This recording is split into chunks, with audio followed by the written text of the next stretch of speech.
Olá pessoal, graças ao nosso maravilhoso Deus, nós estamos tendo o privilégio de gravar mais um vídeo com todos vocês. É um grande prazer para nós estarmos aqui para falar desse estudo que é de suma importância para todos nós, né, Aline? É isso aí. Oi, gente.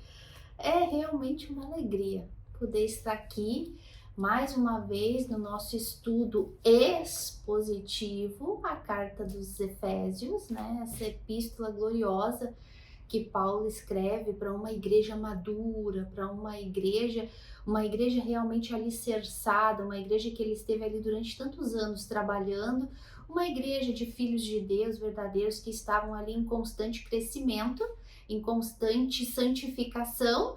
E ainda assim a gente vê, né, Paulo numa oração, num louvor introdutório a essa carta em forma de agradecimento e lembrando os Efésios de todas as bênçãos que não é que eles teriam em Cristo, que eles já tinham.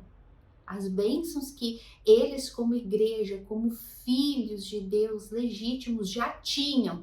A gente viu no vídeo anterior, né, no primeiro vídeo da carta de Efésios, que a epístola aos Efésios era uma epístola de uma igreja de fatos já consumados, né, de Paulo está escrevendo uma carta de fatos consumados, daquilo que Cristo já fez, já conquistou e que já nos herdou. Já nos herdou ou heredou?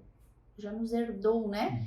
Em tempos futuros e desde o passado, desde antes da fundação do mundo, quando Deus nos predestinou, ele já nos herdou tudo aquilo que Paulo está descrevendo aqui nessa primeira oração introdutória dessa carta aos Efésios, né? Então, é uma carta gloriosa e o estudo de hoje não vai ser diferente.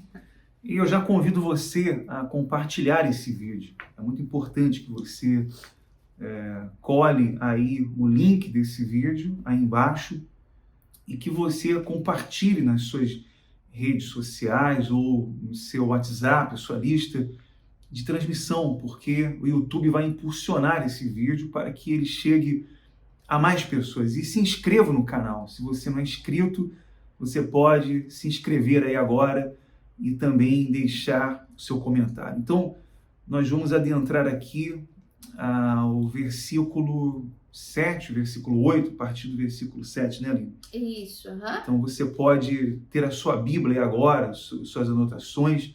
Nós estamos aqui com a nossa Bíblia e vamos adentrar com tudo agora aqui aos próximos versículos. Efésios capítulo 1 e a partir do versículo 7 até o 14, né?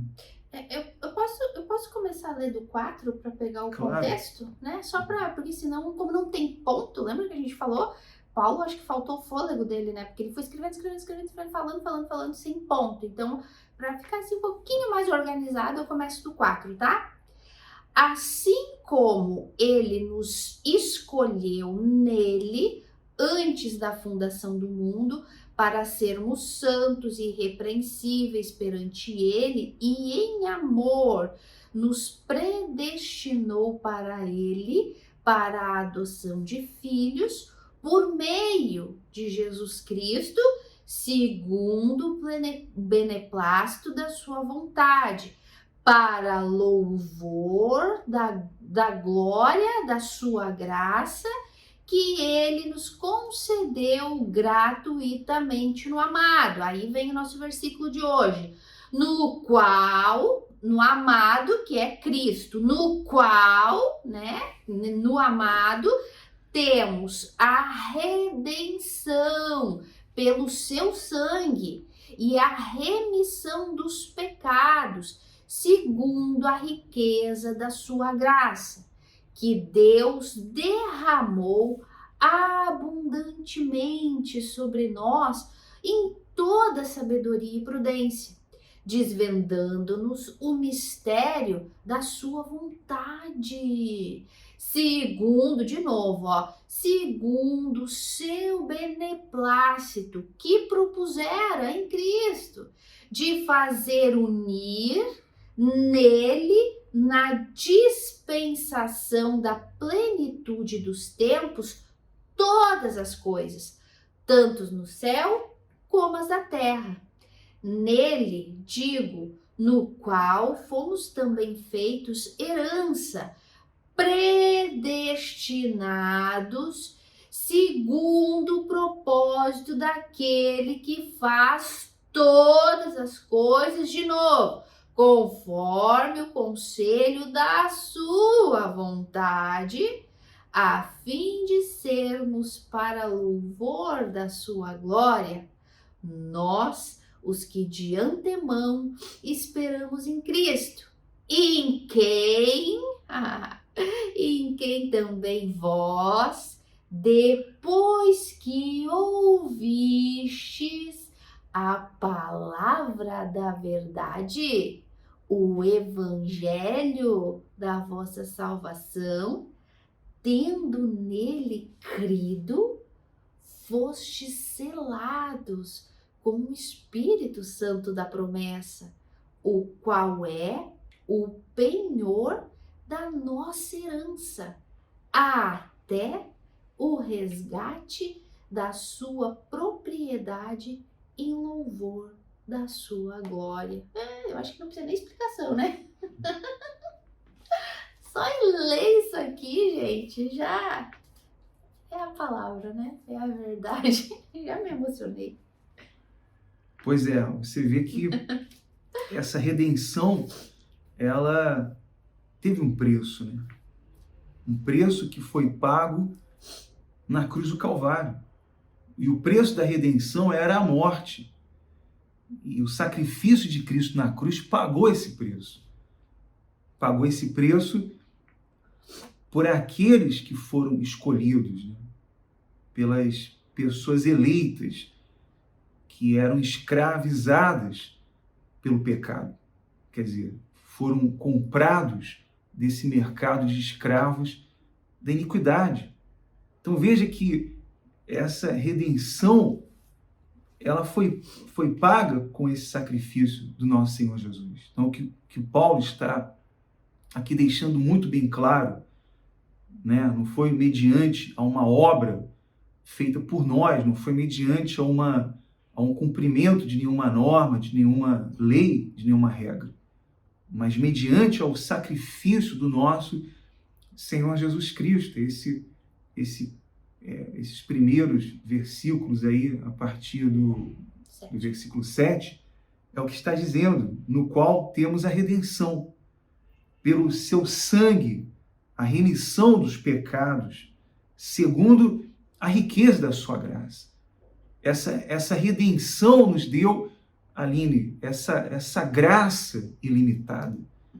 Uma pessoa que foi justificada na cruz do Calvário, ela jamais vai viver com medo de perder a salvação, com medo de se perder novamente, porque ela foi comprada pelo sangue de Cristo. Ela foi comprada lá na cruz do Calvário, né?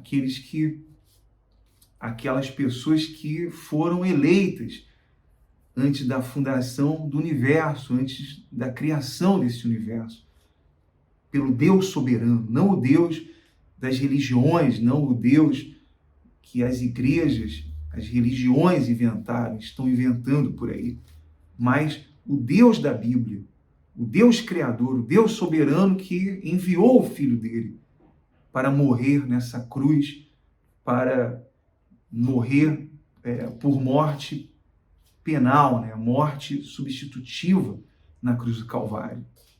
É assim, ó, essa graça, né, pela qual a gente está aqui respirando, que o falso evangelho despreza, que o mundo despreza, essa graça é a causa, é a razão, é o motivo pelo qual Deus enviou Cristo para nos redimir. Não somente nos redimir do nosso pecado, mas nos pagar o preço, porque redenção é pagar um preço, né? Como tu disse, pagar o preço por um escravo. Então, a graça de Deus é a causa de todas as coisas. Não é obra do homem, não é nada merecimento, não havia nada em nós Como a gente falou no vídeo anterior, com relação à eleição incondicional, predestinação, não havia nada em nós. Tudo gira em torno da graça de Deus. Por essa graça, pela riqueza da graça dele, ele cria um plano de redenção para a raça humana e nesse plano inclui a morte do filho dele, inclui o filho dele, o santo perfeito, aquele que não conheceu o pecado, se tornar o próprio pecado, se tornar maldição naquela cruz e pagar o preço pelo nosso pecado. E essa redenção, que é esse pagamento, não só foi um pagamento para nos libertar, nos resgatar do inferno, mas também foi um pagamento para aniquilar o nosso pecado, para nos fazer livres. Éramos escravos do nosso pecado. Lembra? Estávamos mortos em delitos e pecados, escravizados à nossa vontade, só inclinados a fazer o mal. O pagamento de Cristo na cruz para nos dar essa redenção não só nos livrou do inferno, como nos livrou do pecado, da presença do pecado, de vivermos escravizados e sempre pecando. Então hoje estamos vivos, né? Nascemos de novo, então temos a condição de dizer não para esse pecado. Então essa redenção, ela abrange tudo, ela aniquilou o nosso pecado na cruz. E o pecado que gerava a morte e a condenação eterna. Então Cristo nos resgata do inferno com a morte dele e também nos resgata de sermos escravos desse pecado durante esse período que ainda estamos aqui, né? Até a vinda dele. Então essa redenção é algo muito profundo, é algo que se estende em todos os sentidos, né? Versículo 9.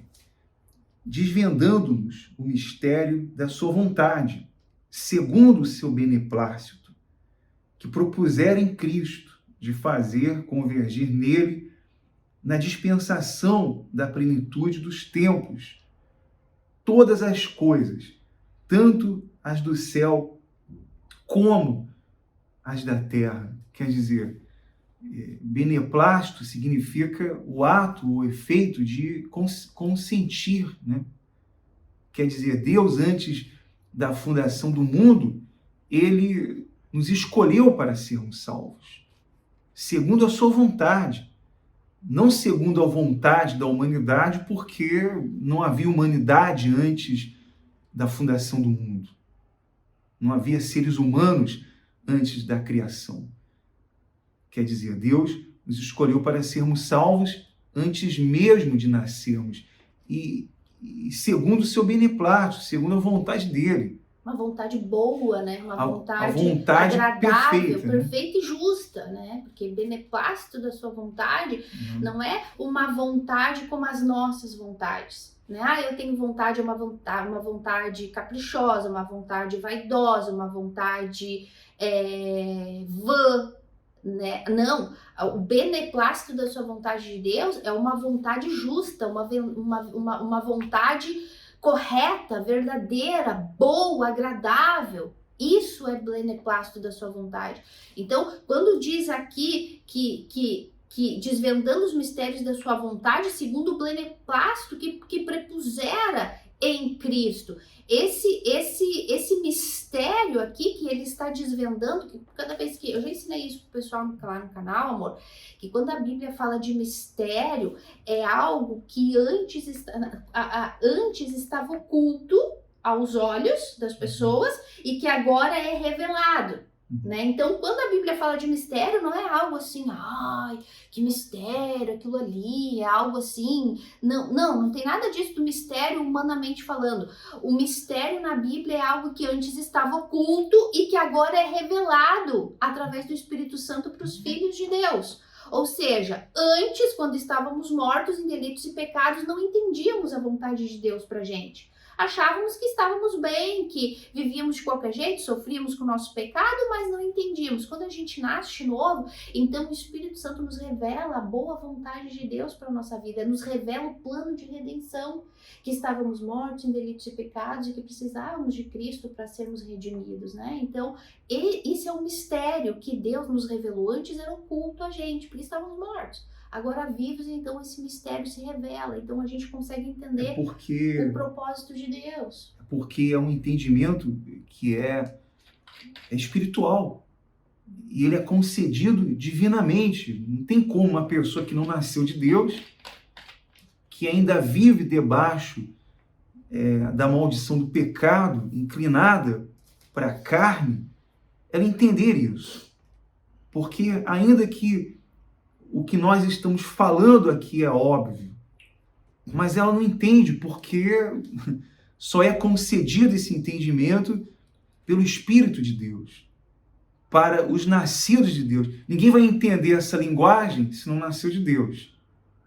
Né? Ela tem que ouvir a palavra de Deus, ouvir o Evangelho, ser confrontada pela verdade, para que então ela creia e venha nascer de Deus.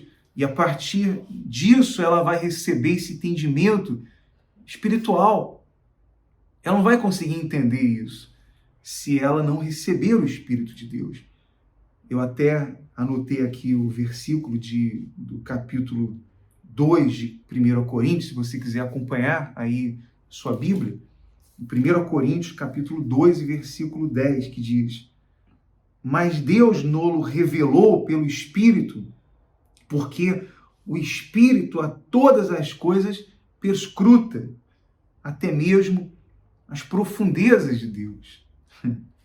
É por isso que as religiões, é por isso que os líderes religiosos, é por isso que as pessoas que conhecem tanto, né, que estudam tanto a Bíblia, mas elas não têm esse entendimento. E elas vão contra isso, defendendo coisas que são que não têm, que são incabíveis, coisas que não estão na Bíblia, elas defendem, porque a elas não foi dado esse entendimento, o entendimento espiritual, o entendimento do próprio Deus, porque não nasceram de Deus. O entendimento do plano, né, de redenção. Exato. De Deus. Tu fala com uma pessoa que se diz evangélica, cristã, líderes de instituições, e eles não creem na graça. Para eles a graça é uma desgraça. Para eles Cristo fez a parte dele na cruz. Agora nós temos que fazer a nossa. A salvação é o nosso sacrifício. Cristo sacrificou para nos dar uma chance, mas agora nós temos que agarrar essa chance e fazer a nossa parte. Ele fez a dele e agora eu faço. Tu vê assim, eles complicam a coisa, eles fazem a coisa muito mais difícil, muito mais complicada, muito mais farda. Mas por quê? Porque estão com os olhos vendados. E o que é esse mistério que enquanto a pessoa está morta espiritualmente ela não entende, como os líderes religiosos não entendem, e que nós também não entendíamos até que nascemos de novo, que Deus se propôs no coração dele, segundo o beneplácito da vontade dele, em Cristo Jesus, ou seja, Deus, desde antes da eternidade, planejou na mente dele um plano de redenção em Cristo, no qual Cristo, como a gente já falou, no qual Cristo teria que descer, morrer, pagar pelos nossos pecados, se tornar maldito no nosso lugar, para nos dar vida e vida eterna e nos unir, né, como ele fala aqui, ó, no 9, no 10, no beneplácito da proposta em Cristo, de fazer unir, agrupar nele, na dispensação da plenitude do tempo, todas as coisas. Então, isso que está oculto aos olhos de quem ainda está morto espiritualmente e que foi revelado pra gente, o segredo, o mistério, é que Deus, através do sacrifício de Cristo, por causa da graça dele, no final da plenitude dos tempos, dos 6.000 anos de história, vai unir todos os filhos de Deus a ele novamente. Quer dizer, no final da história desse mundo aqui, né, da longa ou da curta vida de todo mundo, mas ele está dizendo o seguinte, que todos os filhos de Deus, todos os escolhidos, os eleitos, se reunirão em um só ponto, no final de tudo. Enquanto aqueles que não creram estarão lá sendo condenados e julgados pela eternidade. Mas os filhos, os eleitos, os que creram, então se reunirão em um só ponto, no final de toda a história. Entende? Então é isso que ele está dizendo aqui. Convergir significa isso. se reunir em um só lugar.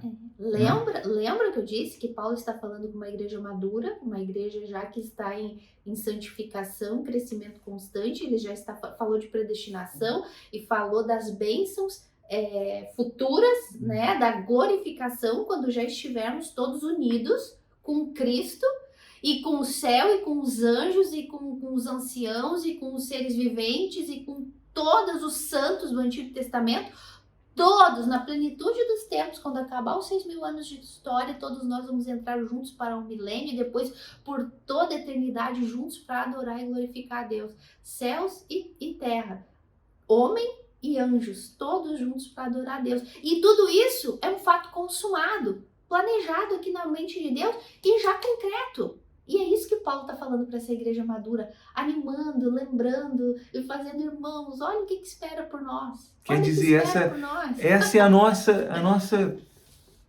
espera ansiosa, porque nada nesse mundo nos importa, senão essa herança que já temos, que já foi imputada a todos os filhos.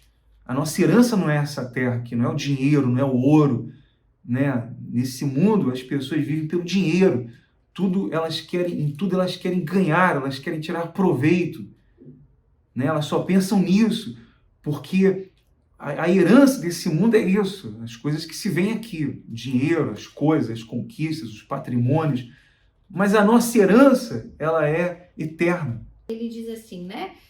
Fazer convergir na dispensação da plenitude dos tempos todas as coisas, tanto as do céu como as da terra, nele, né, em Cristo, digo, no qual fomos também feitos herança, né? Nós todos fazemos parte disso, predestinados segundo o propósito daquele que faz todas as coisas, de novo, conforme o conselho da sua vontade. Aqui, mais uma vez, ele entra na palavrinha tão controversa, tão contraditória por aí. Predestinado, nós fomos predestinados em Cristo desde antes da fundação do mundo, de acordo com o beneplácito da vontade de Deus, uma vontade justa, uma vontade correta, a vontade do coração e da mente, do entendimento dele. Ele nos predestinou. Não vamos entrar de novo em detalhes. Se tu quiser entender um pouquinho mais, assiste o vídeo anterior. E quando a gente estudar lá no canal Fundamento da Predestinação, vocês vão entender isso com bastante detalhe. Mas isso aqui fica mais um detalhezinho para você saber que tu pode não entender predestinação e tu pode até não concordar, mas dizer que ela não existe, que ela não está na Bíblia, tu não pode dizer, tá? Então ele diz aqui, fomos predestinados segundo o propósito daquele que faz todas as coisas. Ou seja, é aquilo que Paulo fala lá em Romanos, né? Quando as pessoas querem discutir com relação a predestinação, ele fala, ué, quem é tu para discutir com Deus? Ele que faz, ele é o oleiro, ele tem controle de toda a massa, de todo o barro, ele faz um vaso para honra e outro para desonra. Então aqui Paulo faz questão de lembrar de novo, quem nos predestinou é aquele que faz todas as coisas. Então, ele predestinou alguns para salvação. Então, é o que está escrito aqui, segundo o propósito daquele que faz todas as coisas, conforme o conselho da sua vontade, conselho da vontade dele. Não é que Deus pediu conselho para alguém ou olhou para a terra e diz, não, a Aline é boazinha. Não é nem conselho, nem mérito, nada. O conselho é dele mesmo, a vontade dele, que está nele, a causa está nele. E ele vem e fala assim, a fim de sermos para louvor da sua glória, nós, os que de antemão esperamos em Cristo. Então, por que é que Deus nos predestinou? Para que nós venhamos viver para a glória dele. Lembra do propósito inicial de Adão? Cresçam e multipliquem e tenham filhos para minha glória. Adão quebrou tudo, estragou com tudo, acabou com tudo, nós herdamos a maldição da morte eterna e do pecado, e agora Deus se propôs no coração, segundo a vontade, o beneplácito da vontade dele, em Cristo nos resgatar da morte, nos resgatar do inferno, nos libertar do nosso pecado, para que nós venhamos agora viver para a glória dele. Tá vendo como o propósito sempre é a glória dele, o propósito final? Se inicia na graça, a causa é a graça e o propósito, a glória. É sempre importante vocês entenderem, meus amores. Uma pessoa bíblica, o falso evangelho vai te dizer que a causa é o teu problema, porque tu é muito importante, porque Deus chama e tu é muito importante, a causa sempre vai ser tu, e o propósito sempre vai ser a tua salvação. Não. A Bíblia fala que todo o propósito, desde Gênesis a Apocalipse, a causa é a graça de Deus, que o falso evangelho e os falsos profetas desprezam, e o final é a glória de Deus. Não é a salvação do homem, é a glória de Deus o mais importante. A causa não está no problema do homem, que o homem precisa resolver o teu problema, tu é a vítima da sociedade, do pecado, do diabo, da inveja. Não. A causa de todas as coisas é a graça de Deus. A graça. A glória de Deus é o supremo propósito da redenção. Exato. E nós temos que pontuar algumas coisas aqui que Paulo fala nesses versículos. Primeiro, que ele fala que nós somos feitos herança, como nós já falamos. Nós já recebemos, já temos essa herança garantida por causa do sacrifício do Senhor Jesus. E aqui ele fala também daquele que faz todas as coisas. Quem fez todas as coisas? Eu até comentava com a Aline que essa palavra faz ou fez, no grego significa energizar, energético ou energia. Deus, quando criou o universo, Deus deu a ele energia suficiente para começar a operar imediatamente. Quer dizer, Deus criou tudo funcionando. Olha o nosso Deus, né? Deus soberano, Deus poderoso, Deus criador. Tudo que ele criou, tudo que ele faz, ele já fez funcionando. Então, quando uma pessoa nasce de Deus, ela já recebe essa energia, que é o Espírito de Deus, para perseverar até o fim, para ir até o fim, para obedecer até o fim. Não que não estejamos sujeitos ao pecado, porque a nossa humanidade não foi redimida, estamos sujeitos, mas não vivemos mais debaixo desse pecado, debaixo dessa maldição. Lembre-se, não somos mais escravos, nós os salvos, não somos mais escravos daquele mercado maldito lá, de escravos da iniquidade. Fomos resgatados desse mercado maldito. E agora estamos livres, somos filhos verdadeiramente de Deus, fomos salvos. Eu sei que essa palavrinha, predestinados, que a Aline falou agora, ela não agrada a muitos. Mas vamos estabelecer aqui a verdade, Aline. Vamos estabelecer de uma vez por todas a verdade. Deus predestinou, sim, os seus filhos, antes mesmo da fundação do mundo. Aí você pergunta, mas então quem são os filhos e quem não são os filhos? Ora, existe uma diferença muito grande, porque o que atrai os filhos? É a palavra de Deus, é a verdade. Porque quando é pregado a verdade do Evangelho para elas, elas são confrontadas por essa verdade. E o ego é totalmente destruído, desmantelado, né? Ao contrário do falso evangelho, que o que atrai os que não são filhos são as riquezas, são a teologia da prosperidade, são as promessas e um montão de coisas, de fábulas, que atraem todo tipo de pessoas que não são filhas. Mas o que atrai os filhos e as confronta é a palavra de Deus. É a pregação desse verdadeiro evangelho. Que nem sempre, aliás, quase nunca, são palavras bonitas. Porque não só o falso evangelho da prosperidade, das bênçãos e só vitória, mas também aquelas pregações superficiais, né? Aquelas pregações lindas de automotivação, de consolo. Porque tudo isso é falso evangelho. Falso evangelho menciona a cruz, menciona Cristo, menciona a Bíblia, a Deus, menciona essas coisas. Superficialmente eles falam, né? Então, de forma muito sutil, mas eles atribuem a salvação ao ser humano, que ela tem que se esforçar, ela tem que fazer a sua parte, ela tem que fazer as obras, ela tem que ser dizimista, ela tem que ser ofertante, ela tem que fazer por onde, ela tem que fazer por onde para ser salvo. Olha, Deus deu o seu Filho na cruz, elas mencionam esse tipo de coisa, mas colocam sobre o ser humano a responsabilidade disso. E aí está a forma sutil que esse falso evangelho, então, eles conseguem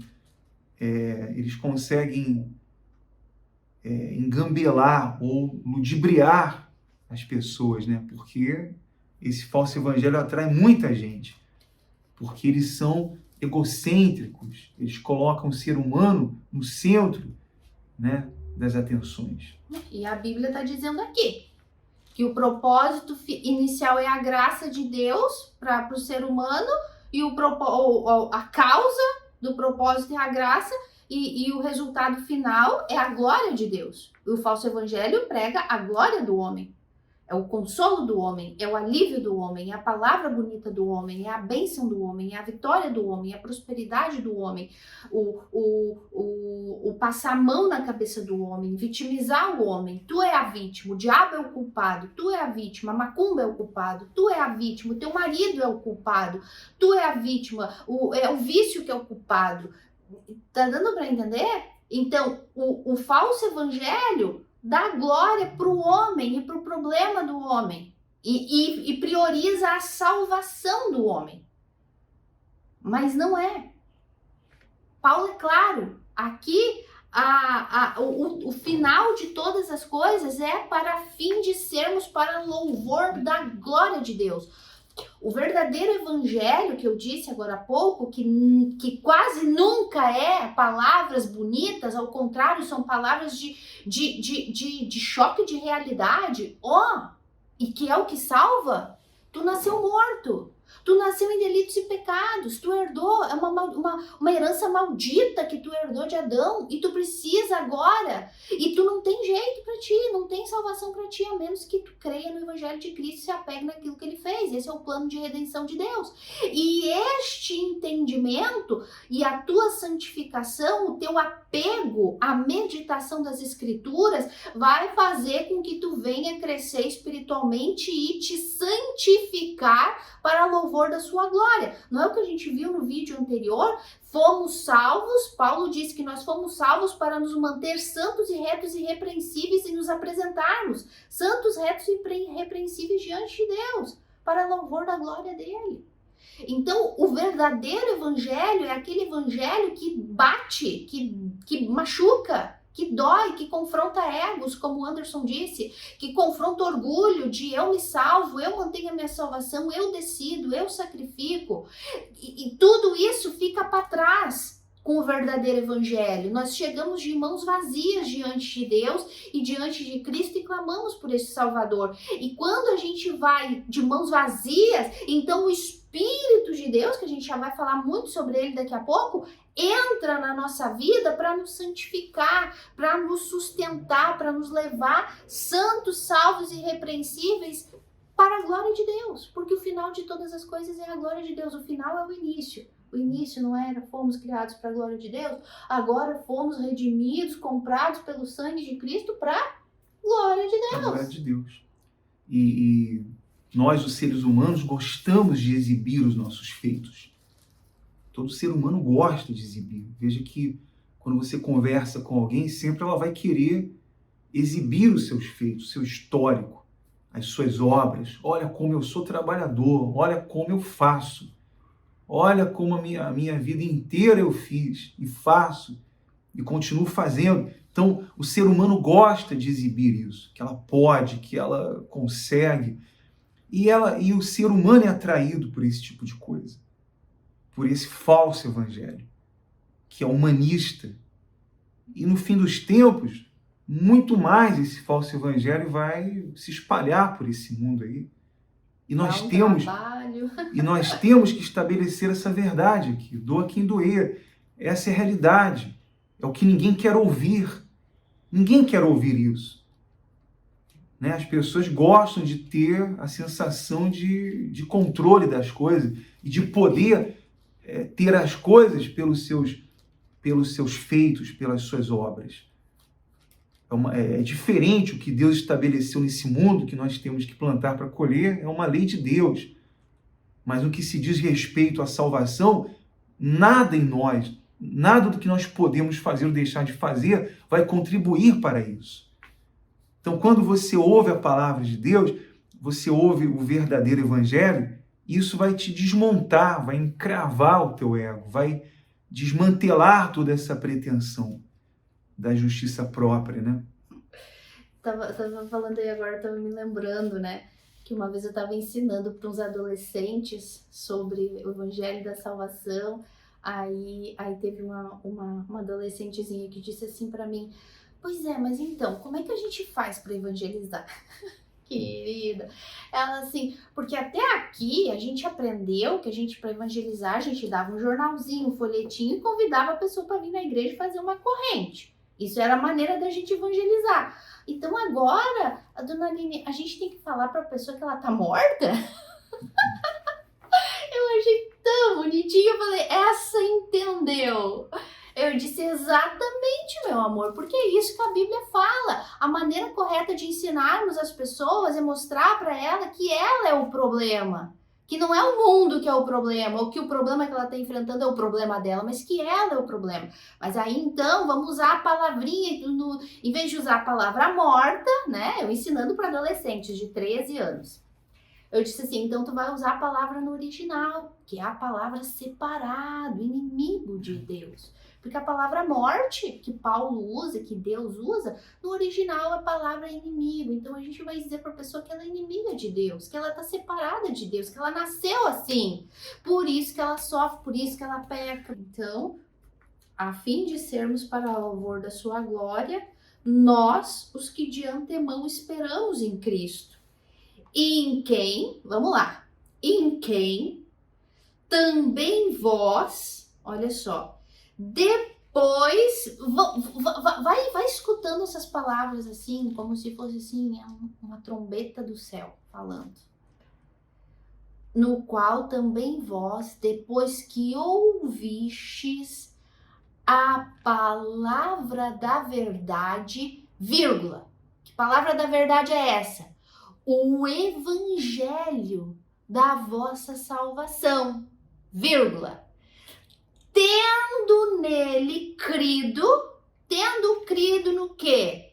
Na palavra da verdade, que é o evangelho da salvação. Vocês estão vendo aí a ordem correta da coisa, o que a gente sempre ensina aqui para vocês, que eu falo sempre lá no canal, que o único meio de salvação é a pregação do evangelho, que primeiro ouvimos o evangelho e depois cremos no evangelho e então somos salvos. Então, olha só, tendo crido, né, depois de ouvir o evangelho, a palavra da verdade, o evangelho da vossa salvação, tendo também nele crido, fostes selados com o Espírito Santo da promessa, o qual é o penhor da nossa herança, até o resgate da sua propriedade.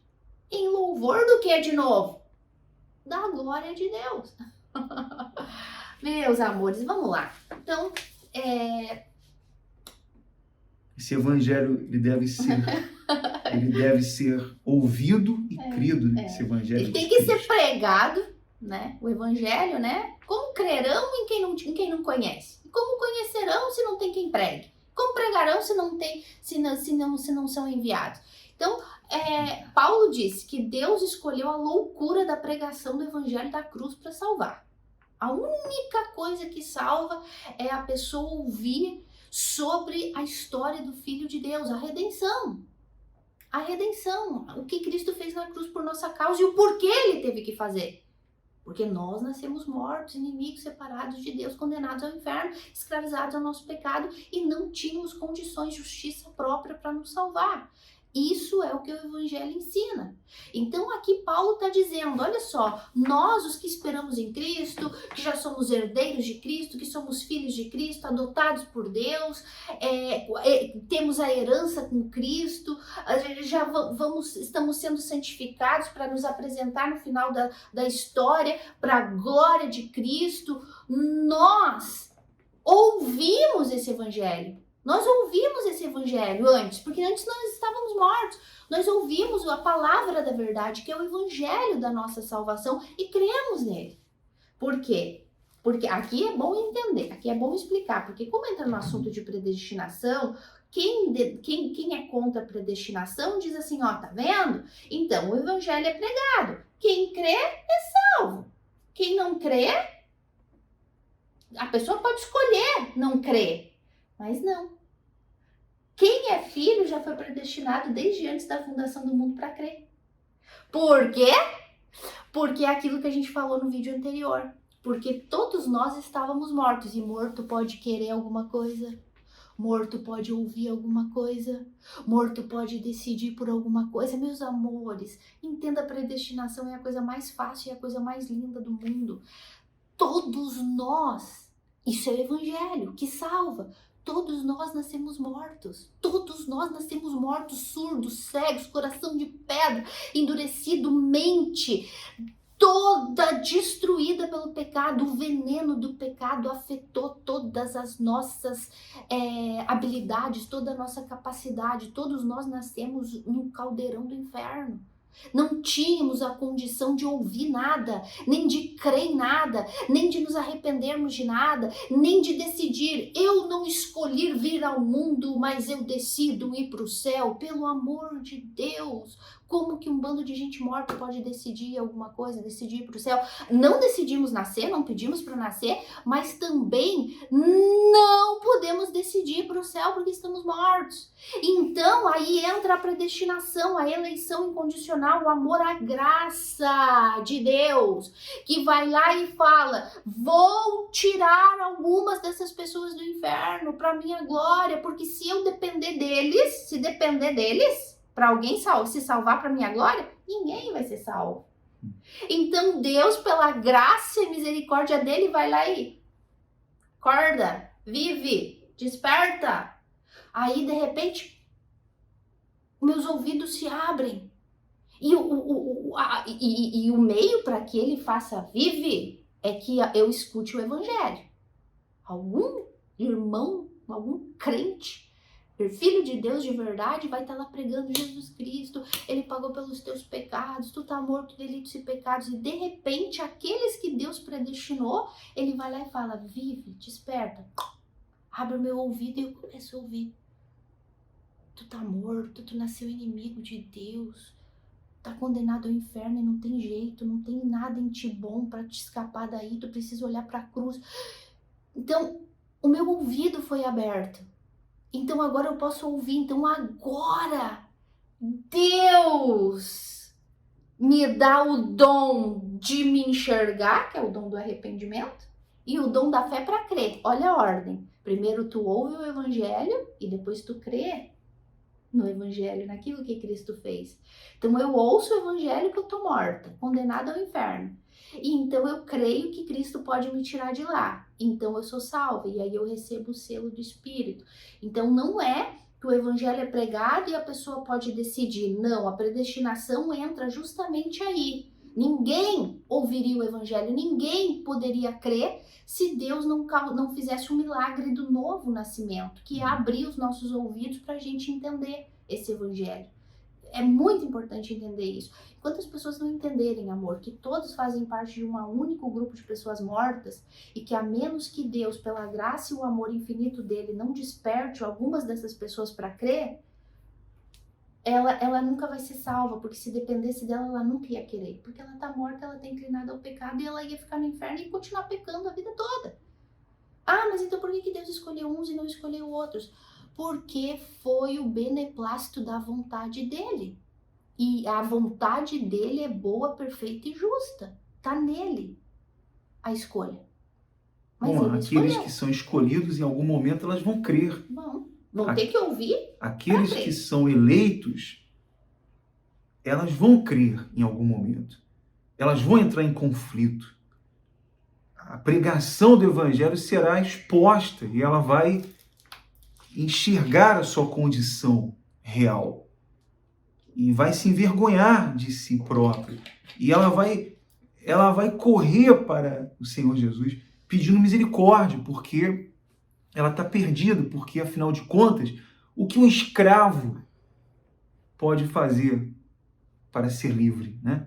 O que um escravo pode fazer para ser livre? O que uma pessoa morta que está lá presa naquele mercado de escravo, né? O que ela pode fazer para ser livre? Nada. Não tem o que ela fazer. Então, o Senhor Jesus, na cruz, ele substituiu aquele pior pecador para justificá-lo, mesmo sendo um pecador, um vil pecador, miserável, cheio de pecados, imundo, né? Mas ele justificou, comprou aquela pessoa daquele mercado maldito. Então, o que aquela pessoa morta poderia fazer, contribuir para a sua salvação? Nada, é só você pensar, só você entender a palavra de Deus e não ser indolente e ouvir qualquer falácia, qualquer narrativa, que é o que se fala por aí sobre isso, inventando, né, fábulas para iludir as pessoas, porque é isso aqui mesmo, essa é a verdade que estamos estabelecendo para você, estamos pregando esse evangelho. Agora, se você não creu e não vai crer e nunca vai crer e você vai ser contra isso, então lamento dizer, mas você não é um escolhido. Você vai continuar obstinado contra isso, obstinado contra essa pregação. Mas aqueles que são escolhidos, elas vão ser confrontadas, vão entrar em conflito, e elas vão se arrepender, elas vão crer no Senhor Jesus, no sacrifício de Jesus. E ainda que elas não entendam de início essa predestinação, essa eleição incondicional, mas se ela é uma filha de Deus, ainda que a princípio contra a vontade dela, mas ela vai ser humilde e ela vai buscar. Sim. Não, mas eu quero entender isso aí. Eu quero entender. E é assim que o Espírito Santo vai começar a trabalhar. E ela vai ter paz, porque a partir do momento que ela nasce de Deus, que ela recebe o Espírito de Deus, que é o penhor que garante a nossa vida eterna. Então ela vai ter paz, porque, como eu disse, quando Deus entra em nós, quando o Espírito Santo é derramado sobre nós, nascemos de Deus. Então recebemos a energia suficiente de Deus para viver todo o tempo que vamos viver nesse mundo, para perseverar na palavra dele, para obedecer a ele, para temer a ele, para continuar na fé. A fé que nos foi revelada, a fé que é esse dom de Deus, não é uma ação não, é o dom de Deus que nos é dado para crer nele. Né? E assim, para a gente terminar nessa primeira parte, nesse louvor, nessa gratidão expressada nesses versículos por Paulo, lembrando a igreja de Gálatas, ou de Efésios, todas as bênçãos que Deus já nos deu. Então, numerando tudo aí, ele vem, né, e fala, né, nós fomos predestinados desde antes da fundação do mundo, fomos privilegiados de ter sido escolhidos, fomos redimidos, fomos comprados a preço de sangue, daquele único justo e santo, desse plano perfeito de redenção que antes era oculto aos nossos olhos e agora nos foi revelado através do Espírito de Deus, que todas as coisas perscruta. E ele vem e fala: nós tivemos o privilégio de ouvir a palavra da verdade, estávamos todos num buraco do inferno e nós tivemos o privilégio de ouvir a palavra da verdade. Que palavra da verdade é essa? O evangelho da salvação, da cruz de Cristo, que ele nos salvou, que ele nos redimiu, que ele nos resgatou do inferno e ainda recebemos o selo do Espírito, que é o penhor da nossa salvação. Ainda recebemos o privilégio. O Espírito Santo não só veio e falou, vive. Não, o Espírito Santo falou, vive, e foi entrando. E ficou, e não saiu mais, porque ele é o penhor da nossa salvação, é a garantia, não a garantia que o falso evangelho ensina, que para te ser salvo tu tem que ter o Espírito Santo, então porque o Espírito Santo é o mais importante, porque tu tem que sacrificar pelo Espírito Santo. Não, isso aí é heresia, é blasfêmia. Não, mas o Espírito Santo é a garantia, é o consolador da nossa salvação, que entra como o... Sabe o que é o penhor da nossa salvação? Quando tu penhora algo, é que tu vai lá, tu precisa de um valor, tu vai lá e penhora. Eu vou te deixar aqui esse objeto de valor, e aí depois eu venho resgatar. Então o Espírito Santo faz esse papel, né? Ele é o penhor enquanto a gente estiver nesse mundo. Ele está nos consolando, nos santificando, ele está cuidando, ele está nos mantendo perseverantes para a salvação, para a santificação, para nos tornarmos a imagem de Cristo. E ele é o penhor, que quando a gente chegar no nosso encontro com Cristo nas nuvens, ou então na ressurreição, né? na morte, ou vivos, arrebatados, então lá vai ser tipo uma troca, a nossa vida, a nossa eternidade com Deus, porque está falando aqui, o Espírito Santo vai estar dentro da gente até a nossa redenção, né? Até a nossa glorificação, até o resgate da sua propriedade, até termos corpos glorificados, porque daí a gente não vai mais precisar do Espírito Santo dentro da gente, porque a gente já vai ter um corpo igualzinho de Jesus. Transformado. Vocês estão entendendo, meus amores, que o Espírito Santo, ele vem no dia do novo nascimento, porque é ele que nos dá a vida, né? Por meio de Cristo, ele nos dá vida e ele permanece dentro da gente como penhor da nossa salvação, que ele nos mantém salvos, nos mantém nos santificando, nos faz ser perseverantes até o fim, e ele vai ficar dentro da gente até o dia do arrebatamento da igreja, ou até o dia que a gente morrer e ressuscitar, porque depois nós vamos ter corpos glorificados, um corpo onde não existe mais pecado, onde o Espírito Santo não vai ter que estar... tá errado. Não vai precisar mais, porque nós vamos ser livres da presença do pecado por toda a eternidade, para sempre, sempre, sempre. Então, até o nosso arrebatamento, o Espírito vai estar dentro da gente nos consolando. E não se perde. Porque Sim. O selo do Espírito, como você estava falando, né, o selo é uma garantia que assegura a nossa salvação eterna. Né? Então, esse selo expressa 4 verdades aqui. Primeiro, é a segurança. Aquele que recebeu o Espírito Santo, ele tem essa segurança, ele não vive com temores, com medo de perder isso, né? Ele tem a segurança de Deus. Ele tem a segunda coisa, a autenticidade, porque ele é filho de fato. Legítimo. Ninguém pode violar. Quando um rei colocava lá sua marca, uma carta, aquela marca oficial, aquele selo oficial, naquele documento, ninguém poderia violar aquilo. Jamais ninguém poderia fazer. Imagine Deus selando seus filhos. Então ela tem essa autenticidade. Primeiro, a segurança. Segundo, essa autenticidade, porque ela foi adotada, ela é filha, ela tem os mesmos direitos que o filho. E não só isso, Deus, de forma milagrosa, ele concedeu a ela a sua natureza divina, o seu DNA. Ela tem isso. Então, porque nascemos do alto, né? Anotem, novo nascimento, nascemos do alto, nascemos de Deus. Gente, foi o Espírito Santo que entrou na natureza humana, pai e mãe tem um relacionamento e nós nascemos, carne e sangue. Agora nós temos a natureza divina. E sabe o mesmo Espírito Santo que desceu sobre Maria? É o mesmo Espírito que veio e disse, vive. Então nós nascemos do alto, nascemos de Deus. Temos a proteção de Deus, né? O que a gente estava falando, né, amor? Como o Anderson falou agora, temos a proteção de Deus como pai. Só vai acontecer na nossa vida aquilo que o nosso pai permitir.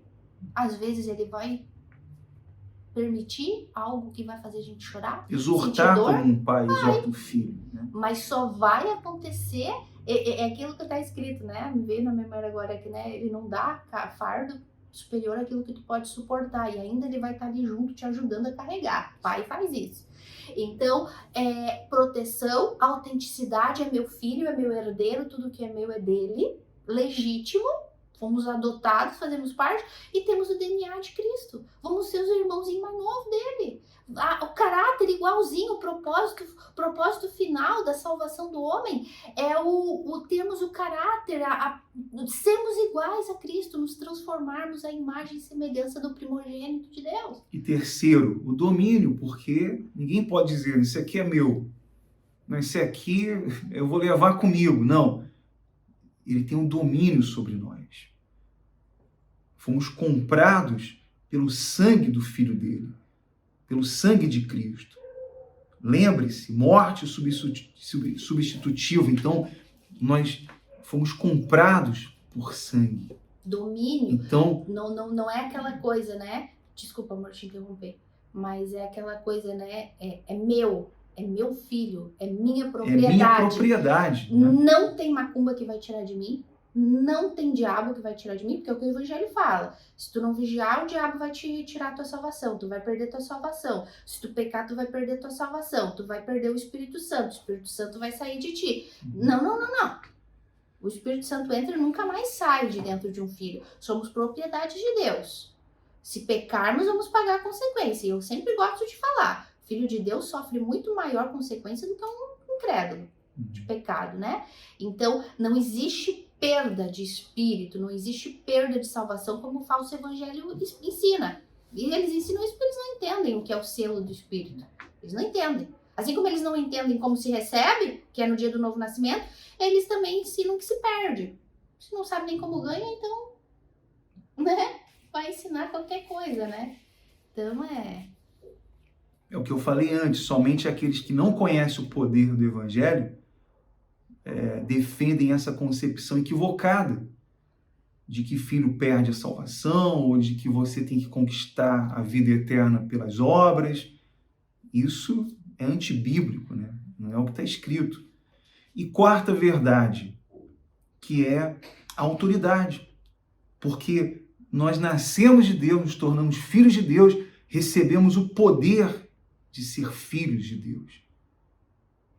Nós pertencemos a uma organização sobre-humana. Ninguém pode destruir o Filho de Deus. Ninguém pode destruir o nascido de Deus. Não tem como. Podem matar o nosso corpo, mas não nossa alma. Né? Nós podemos sofrer as aflições nesse mundo, as dificuldades e percalços, mas jamais podem destruir a nossa alma, porque o Filho de Deus, ele é indestrutível, ele é imortal, ele tem a vida eterna, tem o selo, a garantia, o penhor de Deus sobre ele.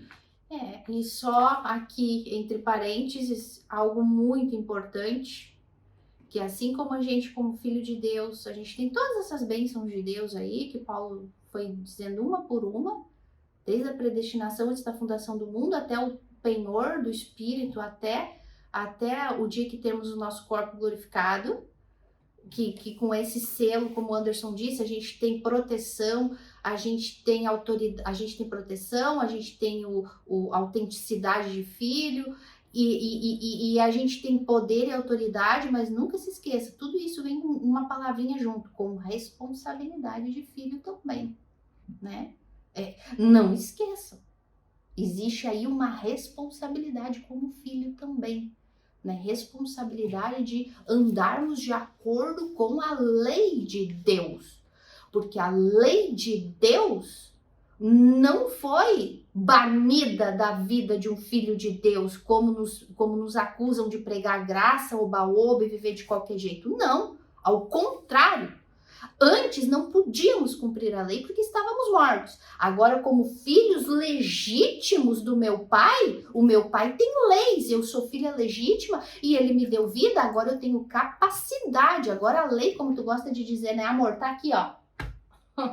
Gravada como a Bíblia diz, ele imprimiu essa lei na nossa mente. É o que diz lá em Jeremias 31, versículo 31 ao 34, que essa lei foi impressa dentro de nós, ela está infundida nos filhos de Deus.